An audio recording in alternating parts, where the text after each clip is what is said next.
Yeah, okay. So good morning and welcome to the last day of AGNES. We have 2 days, not 2 days. We have 2 talks today, but before the first talk I have a small announcement. So there may be some people who are going to the airport, and Sam made a sign-up sheet that's posted on the door up there. So if you are going to the airport and you're interested in sharing a ride with someone to make it cheaper, then please sign your name on that sign-up sheet to make it so that you can be organized. Okay, right. So then the first talk today on Sunday is by Irene Bouw from the University of Ulm, and she's going to speak about computing Weil representations of superelliptic curves. Thank you. Yeah, it's really nice to be here. So let me start by recalling a little bit, the motivation for what I want to do, and I'll explain the things in a bit. Well, basically what it's about, my talk is about, is on computing local Galois representations. And well, of course, basically this is to understand what a local Galois representation is. It's a well-known thing. It's in theory it's well known, but there's a big gap between people who like to compute things and people who really understand the theory. And so my talk is a little bit a bridge between these two things. And I'm trying to explain that for a special class of curves, which I like to call superelliptic curves, it's actually not so bad. You can actually, in this case, it's really, you can get a very concrete recipe for how to do it. It's basically by point counting on special fibers. So what's a superelliptic curve? Maybe I start by explaining this, since I forget that the terminology is maybe not standard, even though I have been using it now for years. So superelliptic curve is just a curve given by an affine equation. Y to the n is fx, where this equation should of course be absolutely irreducible. So it's like a generalization of elliptic curve or hyperelliptic curves, which is the case n is 2. And well, so people have been computing these things, or there are explicit examples in the literature, most notably due to Tim and Vlad Dokšica, whose work we are in some sense we have a different approach to. And basically these are for elliptic curves, maybe genus 2, or so definitely just hyperelliptic curves, but actually you can just as well right away use superelliptic curves, because everything works exactly the same. So this is a class of curve where you can do things really explicit, like computing the stable reduction, for example, which is my main tool of using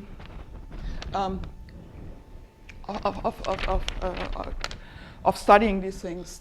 You can do this very easily and very explicitly for these curves. Okay, so let me just start by saying a few words on the elliptic representation.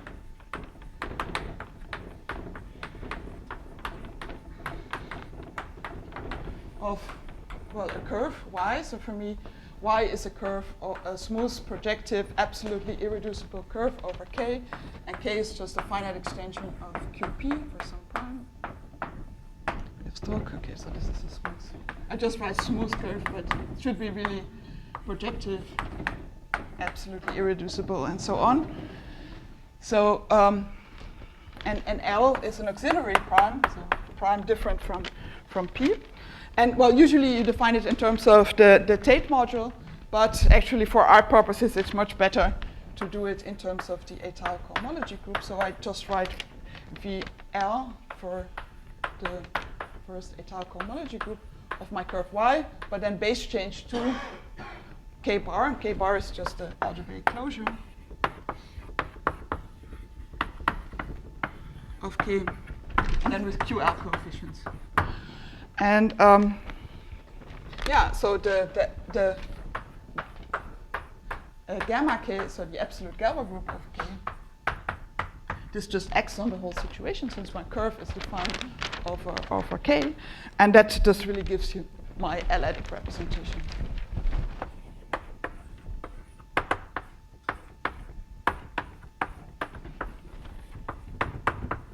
So that rho L is just a group homomorphism from this absolute Galois group to GL of this vector space. I mean, VL is really just is just a 2G dimensional QL vector space. So, I mean, this is really something, some sense, not too bad. So and this is, of course, this is a really well-studied object in arithmetic geometry. It's just basically in all plays a role in all the big conjectures in the field. So that's why it's interesting to at least see in some examples now what it really looks like, and you can use it to test conjectures or whatever. So well, so this gamma k, this absolute Galois group, just of course, it sits in an XX sequence. So you have the inertia group, which I call I, and then the quotient is, you can identify it with the Galois group of the. Yeah, I should put some notation. So I'm writing Fk for the residue field of k. Yesterday it was k tilde, but I like to put f. Like if you know what the cardinality, I write fq, and if I don't know the cardinality, I write fk. But it's just a finite field. Okay, so then we have the absolute Galois group here of my residue field. And well, what it corresponds to is that you can factor your. This is just what it looks like. And well, actually, so actually, this elliptic representation, it doesn't depend on your, in some sense that I'm not going to make precise, but it doesn't depend on the auxiliary prime L. So we like to remove this dependence on L and get this Weil representation, which is, but actually you get something. This Weil representation already determines the elliptic representation. So this is just a technicality in some sense. So what we do is we we restrict to the Weil group, which is a slightly smaller group. And here the inertia group is still the same. So here we don't change anything. But here, this is a profinite group, which was we just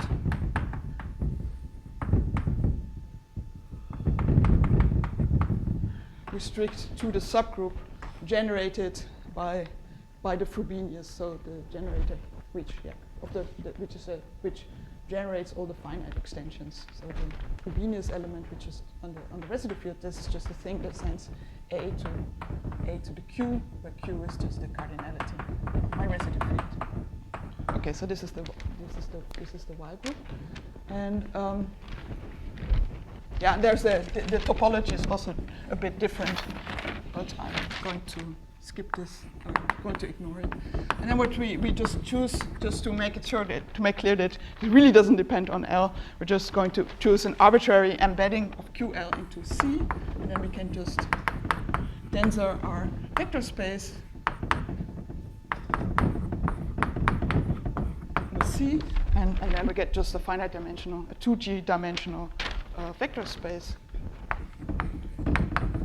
where G is the genus of my curve. Okay, so yeah, and so this just then gives us the Weil representation, which is just now. So we restrict to the Weil group, to the slightly smaller group, and then we pass via this via here to C endomorphisms of my complex vector space. And this is the thing that I really want to determine. Okay, so now what does it mean to determine? Okay, we'll see in the end in an example. It's really in the end, yeah, in the end, it's basically boiling down to computing a representation of a finite group. So and there we know what it means to determine. So let me just for the moment say it like this: determine just really in sense of how you would determine representation of a finite group by describing the character. Even though, of course, this is not a finite group, and it also doesn't vector via exactly via finite group, but almost. Okay, so as I said, I want to do this via point counting on some reduction. So I first need to, let me just say a few words on this stable reduction. Okay, so for simplicity, we're going to assume that the genus of my curve is at least 2. I mean, it also works for elliptic curves. You have to do some marking, but let's just, for simplicity, assume that the genus of my curve is at least 2. Then there exists a finite extension of this maximal unramified extension of Q. So yeah, that's what I tried to write already before. So you should think of it like this. So we have here this. We first pass to the maximal unramified extension. That is the part. That is the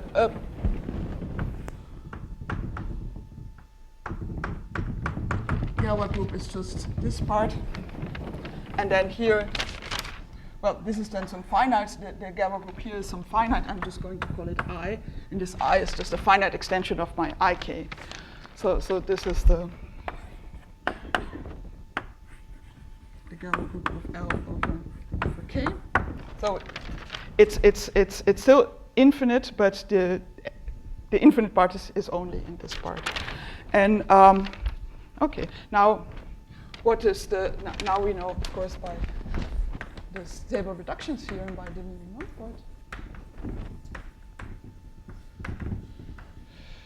part. Tells me, yeah, okay, I just started writing it already there. So there exists a unique such L over, a unique minimal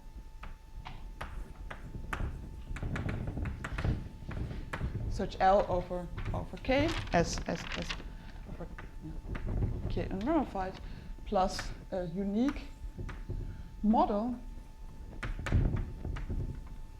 Y over OL, so it's a model of my curve, base change to L, such that the special fiber, which I call Y bar,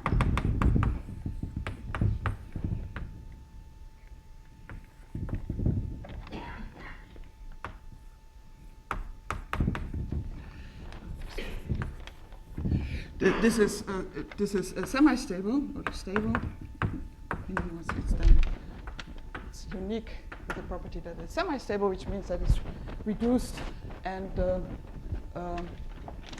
only singularities are ordinary double point. Here, my little k.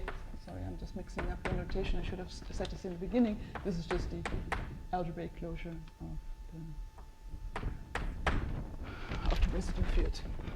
So there's a unique such model, and well, there's a unique such cover.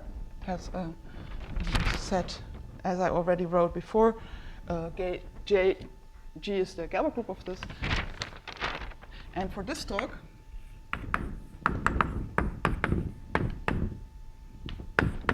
I'm going to assume that Y has potential good reduction.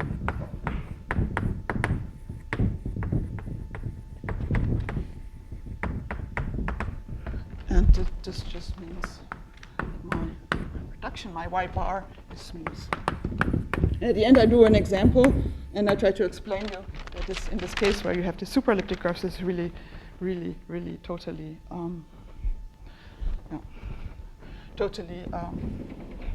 explicit. So I mean, we can. This is just. I mean, in the paper actually, we just assume that the Jacobian has good reduction. For that, it doesn't change at all. But let's just ignore that for this talk. And well, you can also generalize further. But this is the part that we have written down.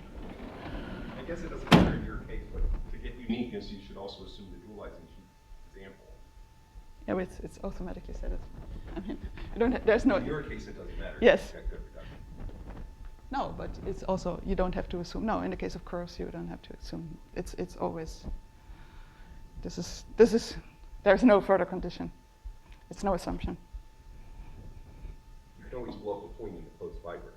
No, but I said it's unique, minimal. Minimal, okay. Yeah. Oh, I wrote the minimal only there. There's a unique minimal. Yeah. There's a. Oh, sorry. Yeah.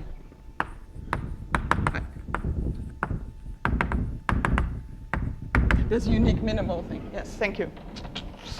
Because I wrote it only, I put it with the field. I was going to write it first and then put the statement, the uniqueness first, and then I messed up. Thank you. That's, of course, you're perfectly right. So what do you know in this case? Oh, I'm sorry. Yeah. I think you said this. I'm just confused by some of the notations. So you said the Galois group L over K and R was the inertia group? No. So What is I on the this is this is just J, the G. So G is just a Galois group of L over K, and it consists of two parts. So we have this finite inertia group, and then we have the whole. oh, it's the L is a finite extension. Yes. Sorry. Thank you. I mean, this is then. I didn't write it, no? But No, it follows. Sorry, I'm sorry. This is the part. I'm now going to pay more attention now that I'm messed up all the terminology, and then I'm going to be more precise. So what's nice about this? What do you know in this case? Well, actually, it's the first result. I write proposition here because it's not. It's just really a little corollary of big known results. So so in this case, so remember that our elliptic representation, it's just the action of the Galois group on the état cohomology of my curve base change to the algebraic closure. But actually, in this case, in the case where we have potentially good reduction, this is isomorphic to the état cohomology of my reduction, so my curve in positive characteristic, and isomorphic with, of course, with the action. And actually, so I think I can just write one more line here. The second part of this result is that this our representation rho, it actually factors through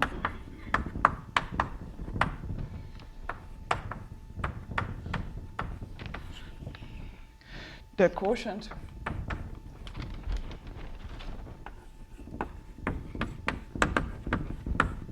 G. So this Galois group of L over K. This over where L is just the field over which the stable reduction is defined. I'm going to say a little bit more. So what this really means now, this tells you now that to really understand the local the Galois representation, the action on this vector space, you can just study it here. You can just study it in positive characteristic. And yeah, so that's the thing now we have to understand. We have to understand the action of the,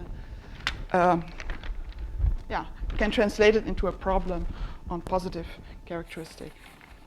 So, and actually this quotient G, and actually what this quotient G, it acts. So if this, it's good that I mix it up and I was asked this question. So this minimal, if we are in this minimal case, then this G, it acts faithfully on Y bar. So this Y bar, the way I did it, just maybe I just write it again. This Y bar is just a curve now over the little k, which is the algebraic closure of my finite field. So, okay. So, and how does it act? So I just need to spend a few more words on this group G.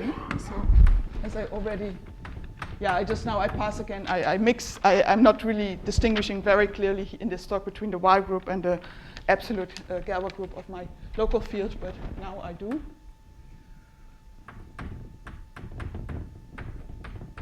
Yeah, so this is what I already told you. You have this finite inertia group, and then we have here this the subgroup of the absolute Galois group generated by the Frobenius of the finite field. So this is the finite field. This is the algebraic closure. And how does it act? Well, it's not too bad. So this finite inertia group, it actually acts like a subgroup of the geometric automorphisms of my curve. It's really the automorphism.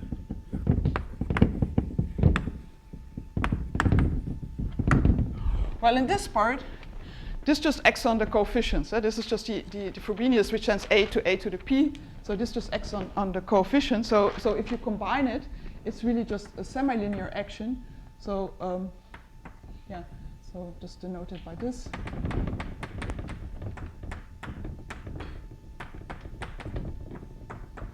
So this part, it acts semi-linearly. You just have to remember that every time you see there's some number in a finite field, you have to raise it to the p's power. That's just basically what it does. So that's So basically, that's something really explicit once you have your equation. So now let's make this. So let's just make this more explicit for superelliptic curves. So this part is still completely general. This always works, but now we pass to the special case.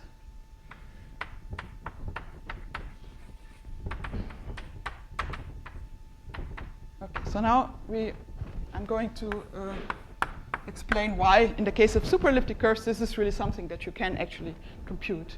So we assume that y over k is a superelliptic curve given by an affine equation, smooth projective curve given by an affine equation, y to the power n is f of x. F is some polynomial. We may assume it's just has integral coefficients, and well, we suppose that it's n's power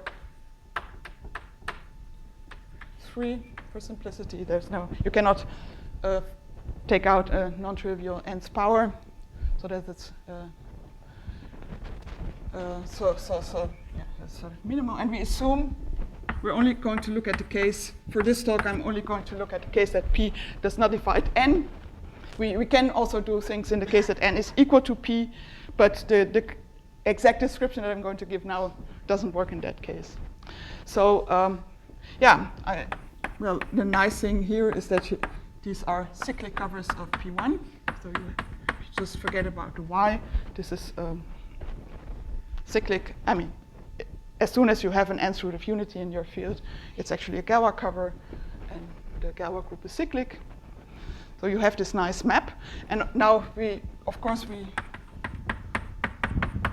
what you can do is you can, of course, factor my polynomial, can write it, the zeros, I call them alpha I. There's some powers here, which are between 0 and n. And well, with these alpha i's, and together with infinity, possibly they are the branch locus of my cover. And what's so nice about the superelliptic curves is that you only need to know what happens to, you can describe the stable reduction completely in terms of what happens to these points. You only need to know what happens to the points. So that's why it's nice, because in general, actually just computing, I mean, if you want to do this completely general, these extensions L that you need, they get, I mean, they just get very large. You cannot do better. If you really want to do it for arbitrary, it gets very large. And so there's basically nothing you can, also finding these models gets arbitrarily complicated.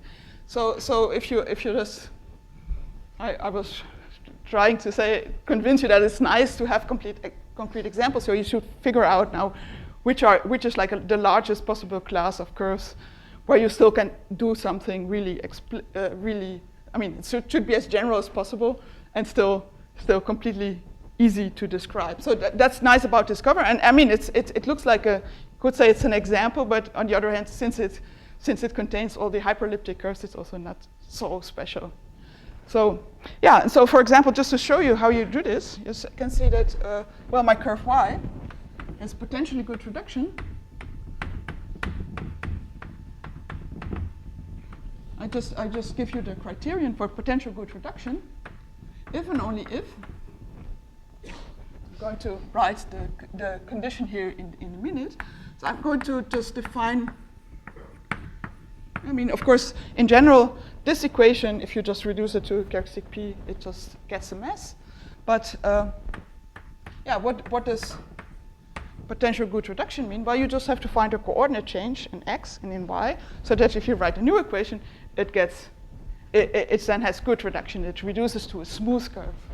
And I can just write down exactly which coordinate change you have to take. So you just choose two different routes, and you define a new coordinate on P1, x1, which is just alpha 2 minus alpha 1.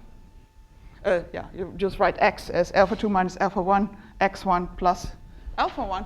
And if this alpha, all the branch points together with infinity, so all the branch points, all the alpha I together with infinity, they specialize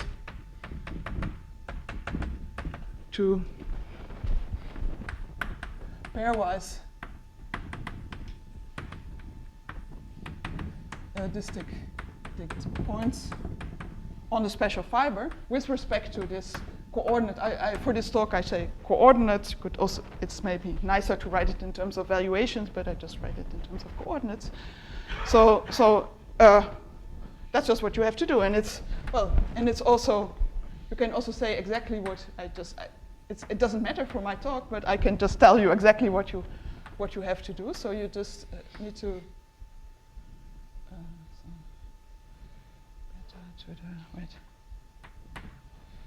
better to the NS. So okay, I'm going to mix this up. Yeah. I didn't plan on writing it, but I just wanted to show you that it's really completely explicit. And so, of course, since it's so explicit, we really can also say, what is my L? Well, we just take the QP and K maximal and ramified, and then we just adjoin all these alpha i's and this beta, and that's it. Okay, so it's easy, yeah. So, I mean, it's completely explicit for the graduate students. In the previous talk, we did this with the elliptic curve, but this is just exactly the same thing that I wrote to you. Yeah. So okay, so you have this criterion. You see, it's easy to check whether you have a good reduction or not, and then so you get this this model, which is then just given by, in terms of this. It's again a superelliptic curve, and it's just given by this. In terms of this, it's again, it's given by these things. So it's given by this in terms of these new parameters. It's actually always true that if you have such a superelliptic curve, even if it has bad reduction, even in the case where p divides this exponent n here, all the irreducible components of the special fiber are again superelliptic curves are still given by these very nice, easy equations. Okay, so now coming back to computing this Weil representation. So what do we need to do? Well, we need to, this is what we want to compute. We want to compute the traces of the images of all the elements, basically. So now how do we do that? Well, we are, the key here is to look at so-called Frobenius elements. So let me just define them to you. So such an element of phi of my Weil group is called, it's an FK Frobenius element. Well, same for finite extensions, but I'm just.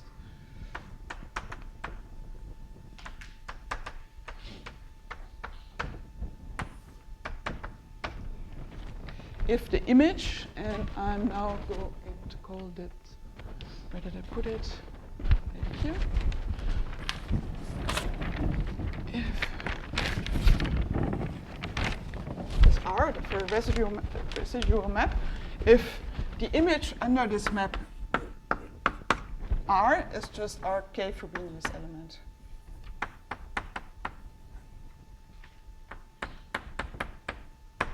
So in terms of what I told you here, what it just tells you, you're just looking, I mean, this is this quotient, it's going to factor through, but we don't know that. But we just have this element here, and if you just look at this part, which is just the part that acts on your number, it's just going to act on the special fiber as a Frobenius. A goes to a to the q. Okay, so and this of course we saw it also yesterday in one of the talks, where the Lefschetz trace formula was mentioned. this is just how we're going to do it. We have a little problem here. So I told you we have our y bar. I've written it down, but that's just really over the algebraic closure. So we have to be basically it's going to be like this. We want to compute the trace here, and we do it by counting points over this curve. But it's only almost correct. So because, well, you see what is the problem? We have lots of Frobenius elements, right? Because even though this, I go here, even though this is just a finite group, it can still be complicated. So we have lots of ways of lifting our Frobenius elements here, and well, a priori they can have different images in our representation. So that cannot be just point counting on one curve. So that's just basically what we. It's basically the new thing. So.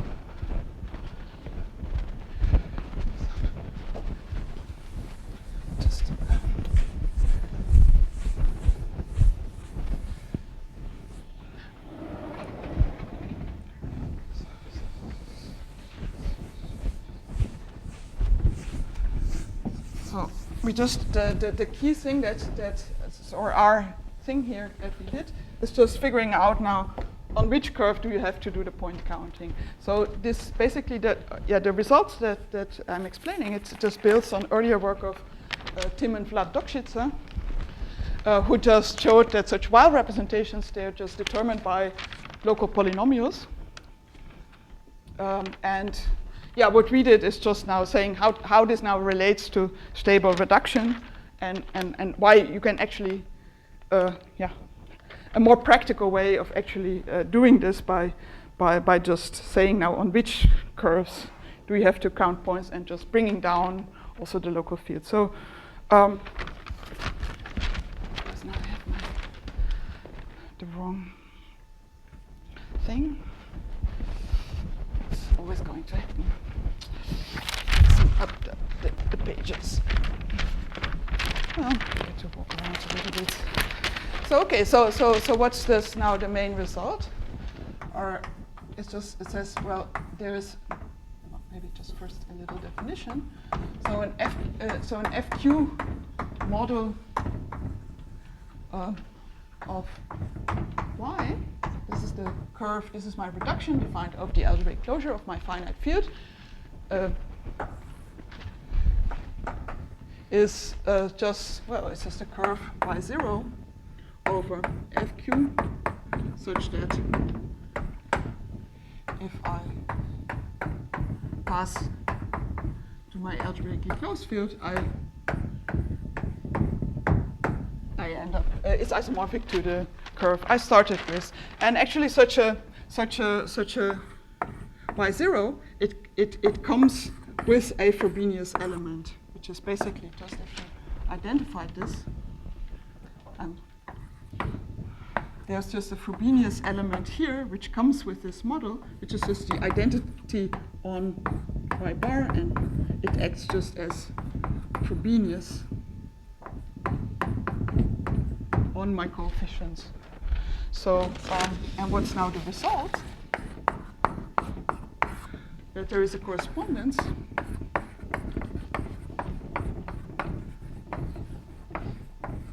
between such fk Frobenius elements in my Weil group, or in G if you want, and such models over a finite field.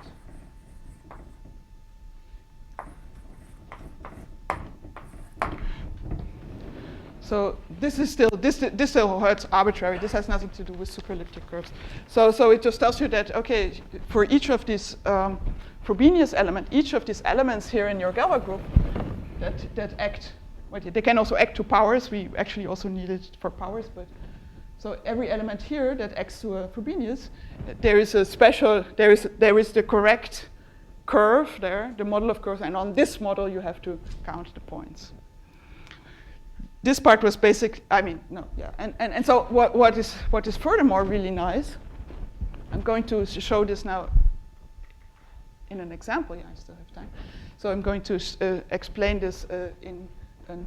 No, I don't have... Wait, what time did I start? The time's already up. Oh, no, it's not up. I still have half an hour. Okay, sorry. Okay, so what's the nice thing? Here are all these Frobenius elements that you need to know the image under the... you know the image on your Weil representation of, and the result says, well, okay, there is a specially adapted model of my curve over the right field, and if you do the point counting of that model, that gives you the image of your Frobenius element. So are these like analogs of biological twists and Yeah. So I'm going to do you see it in a bit. Yeah. So there's really, I mean, they're all again superelliptic curves, and it's a bit more complicated than just quadratic twists, because the group is just not just cyclic of order n. So this group here, you will see it in the example. I mean, of course, this group here, this I, it's just the way this works. It's just an arbitrary P group, and then the semi-direct product with a cyclic group of order n. And if you just change your Frobenius element by such an element here in this group, it's just really like the analog of a quadratic twist. But of course, you also have these elements which are in the P group, and this can be, I mean, in principle, from the algebraic number theory, from the Galois theory of your fields, this can be an arbitrary complicated group. But I'm going to explain you that in our situation, this is an elementary abelian P group, and actually it can only be very small. So, and actually we can't exactly say how large it can be. So it's not that bad, but still you have this not, so I'm going to do this example where this is definitely not cyclic. So, but so that's also part of the result, that in our situation, in this concrete situation that we're in, we can really say how complicated these things are, and we can really tell you how to compute all the twists, basically. And you'll see it's not much more complicated than the quadratic twist.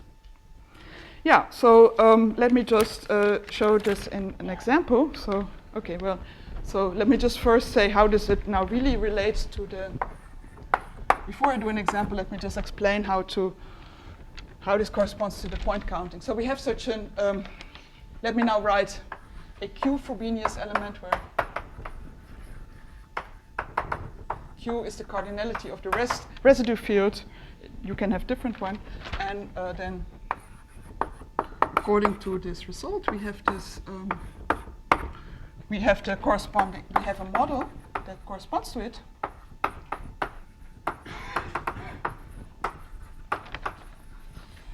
And then, this is an FQ model. So that's also, if this is a Q Frobenius, then this is also an FQ model. This is a nice thing. And now we have, of course, we get by counting points over extensions of FQ, we get the so-called local polynomial P.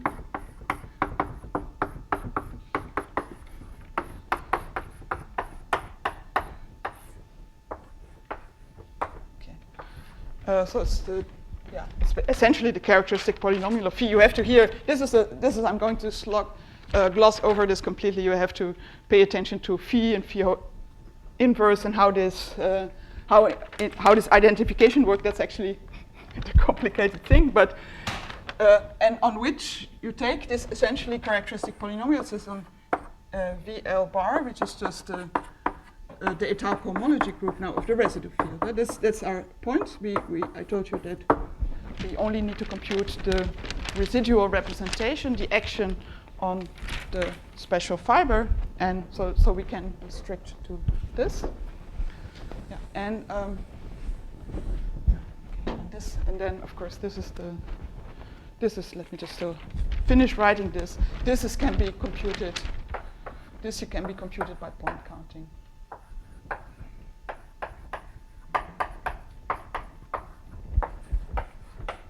That's just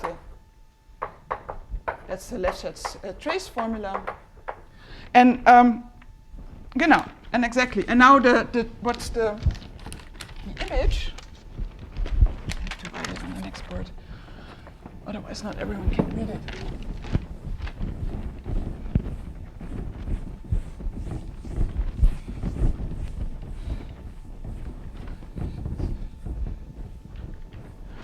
so you now let's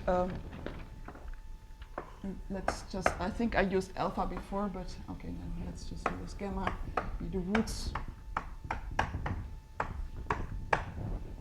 The gamma I are the roots of this local polynomial, and then the image of phi inverse is just, well, it's just a sum of the roots. Yeah, so this is just a trace. It's just a trace. Sorry. The trace of the image is just a sum of the roots. So that's the relation to,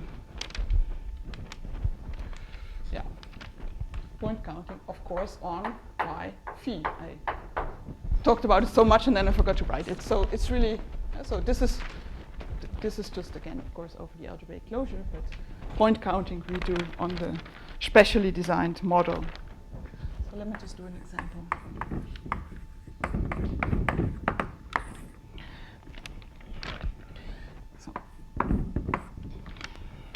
Okay, so I like to do Picard curves, which are curves of genus 3, which are given by a cubic, degree 3 extensions of P1. Just because it's a bit silly, but just because these Dokshitz are brothers who can do this calculation much better than me, but they only do hyperelliptic curves, so we do Picard curves. So of course they can do much higher genus and everything. So but at least this is not hyperelliptic. Okay, this is a curve of genus 3. So it's a cyclic cover of P1 of degree 3 branched at the 4 roots of this polynomial plus infinity, so 5 points. And yeah, I mean we're going to look at the prime P is 2.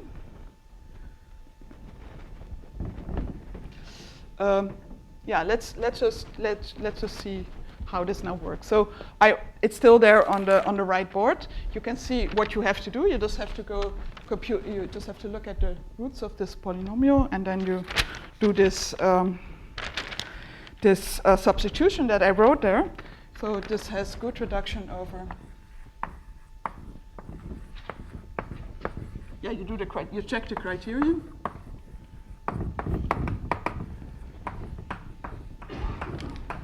Which is just, I'm just going to write this this same notation as before, and what's the inertia group? So the Galois group, just the ramified part of the inertia group. So this is the Galois group of L over the maximal unramified extension of K. K is Q2, and this is just. Well, it's this Klein 4 group semi-direct C9, and I told before that this is actually the maximal it can be. It cannot. This is even if you vary the prime. This is just the absolute largest. So if P is larger than 3, there is has a good reduction over, and it has good reduction. Then it's over a tame extension. For 3, of course, it's different. And for PS2, you can actually have a non-cyclic group here and a wild part. There's a wildly ramified part, so the part. Yeah, and yeah. So this is the example I chose because it's really the maximal it can be. But you see, it's still not so. It's as a group. If you want to do the representation, if you want to know what the representations of this group look like, that's still fine. You can just look it up. So when you do your substitution, like I said, like I told you to, and the model that you get, now I called it, I think I called it 1.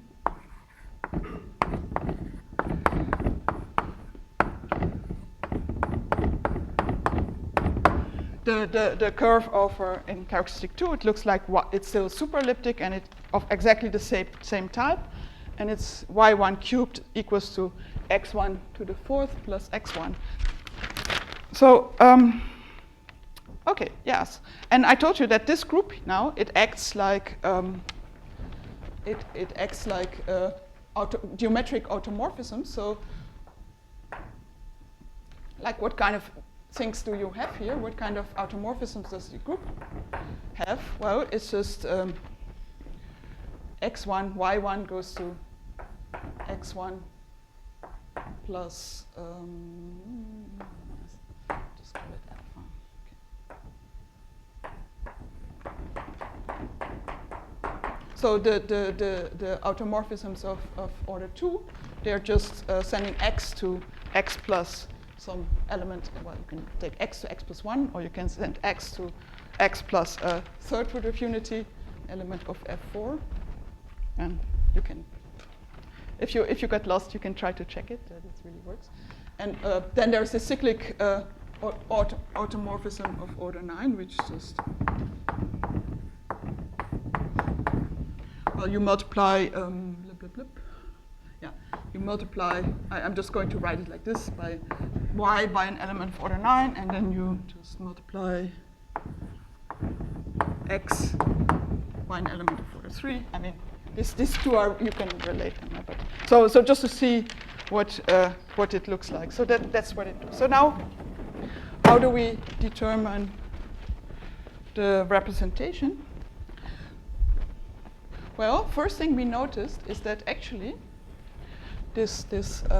I mean, I constructed this curve as a curve over the algebraic closure, but actually this y1 is already defined over F2, obviously, and so it corresponds to, under that correspondence, to an F2, so to a 2 Frobenius element, which I call P1.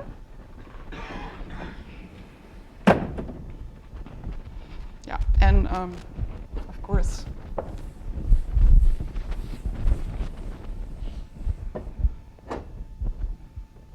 if I did okay, yeah, it even did it. And if you do the, so this is joint work with my PhD student. He had to do the point. I didn't have to. I was lucky. I didn't have to do any point counting. So if you do the point counting, you find as a local polynomial x 8t to the 6 plus 1, and then I mean if you so the roots of this polynomial, they're 1 over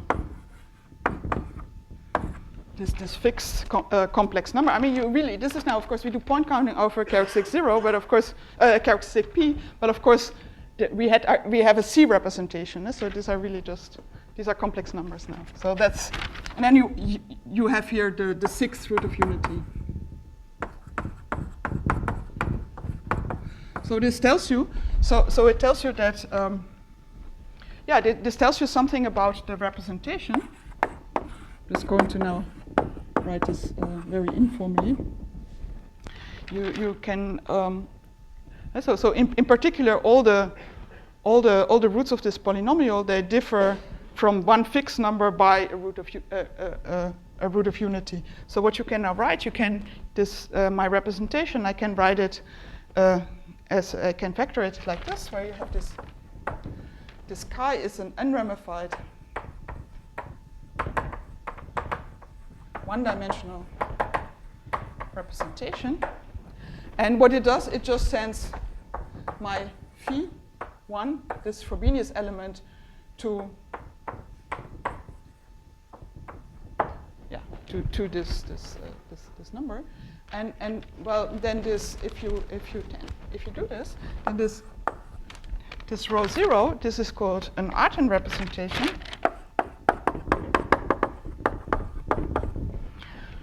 And this is just, well, this is a representation, just a usual complex representation of a finite group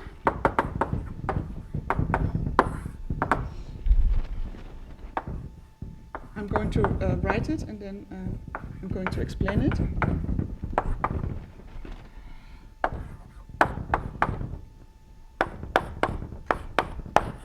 So once, I mean, you see, okay, this whole representation is not a representation of a finite group, because then, yeah, a one-dimensional representation never sends an element to something of absolute value, not zero. Well, not one. No, but this cannot happen. But once we twist it away, we are left with a representation of a finite group. And what's this finite group? Well, you see, it's the same. It's basically the same as what I had before. The inertia group is still my little the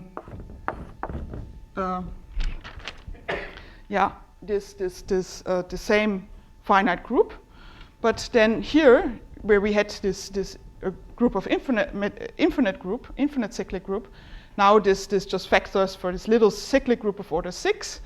And the reason is just that, well, what I saw from the point counting, I see that, okay, so yes, well, 6 is 2 times 3, 2 times the genus. So this tells me that basically that this row of my phi is just, well, this, and then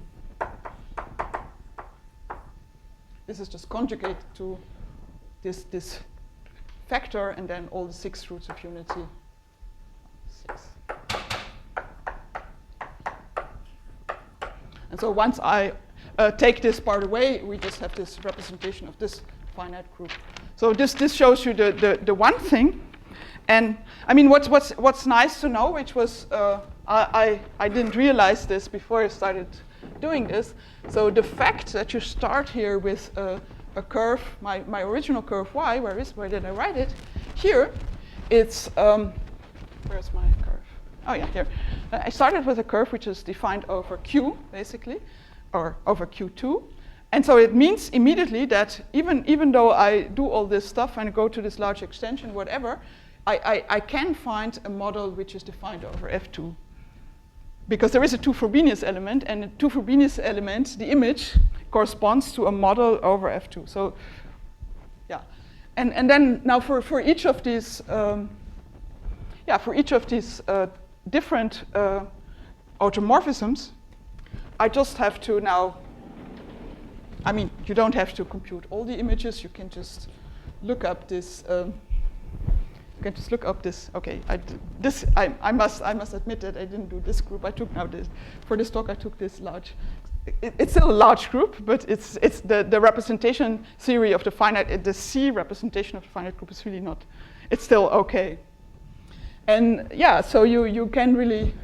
You just have to figure out now how much do you need to know this representation of this finite group? How many different? If you know the group you know the group really explicitly, right? I wrote down the generators for you. I can also tell you how what the Frobenius conjugating with the Frobenius element does, because, well, here you see the semilinearity. Here I have some elements. Oh, well, say zeta 9 is defined in F2 to the 6, so if I conjugate it with the Frobenius, it just sends this to compose it with Frobenius, it just sends this zeta 9 to the zeta 9 squared, and I can just see what it does. So it's really completely explicit, and you can really figure it out now. Yeah. Maybe I'm not going to do this explicitly, but I could do this now if I felt so inclined and hadn't explained and had still like half an hour. I could really now explicitly, just as easy as I wrote the first thing, I could now say, okay, let's take this Frobenius element, and you can compute it from hand. I just tell you which are the new coordinates, but it's something, and that's the important thing. So it's something that you can do in characteristic P. So this point counting is complicated, and I see lots of you have never done these things before, but so it makes a difference if you can do it over as small as possible field. And that's sort of the point here, that we tell you, okay, do it over, this is the smallest field where you can possibly do it. And also everything that you can do in characteristic P, we just do it in characteristic P, where it's less work. Okay, I'm finished, thank you.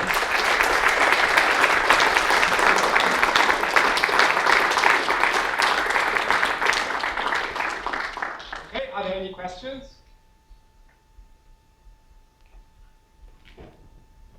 Yeah, sure. Can you give us a hint as to how things change when you don't necessarily assume potentials? Yeah. So let me repeat the question. So he asked, what happens if you don't assume potential good reduction? Well, this is not written down. The part that we have written down, which is so easy, if it has, if the Jacobian has potential good reduction, so it means that the curve does not have, well, it may have like several components. No, so in the case of such a Picard curve, you could have like a chain of elliptic curve, for example, and nothing changes. I mean, of course, these are still, you can still, similar to what I did before, you can still write everything down, and of course the automorphism group can be a little bit larger, but it's fine.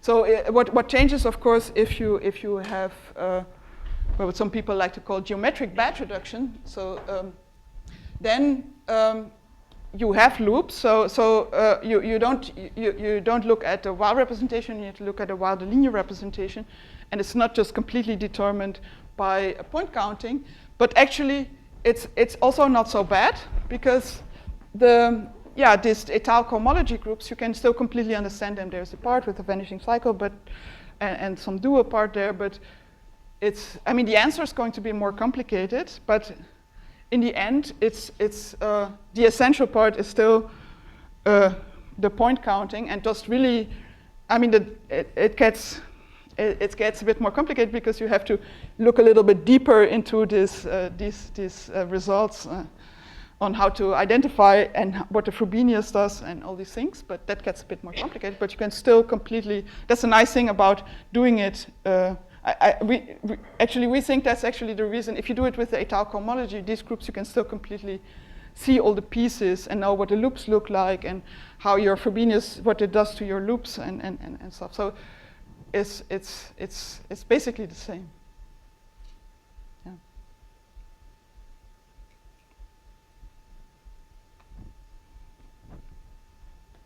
I don't see any more raised hands, so thank you again for your talk.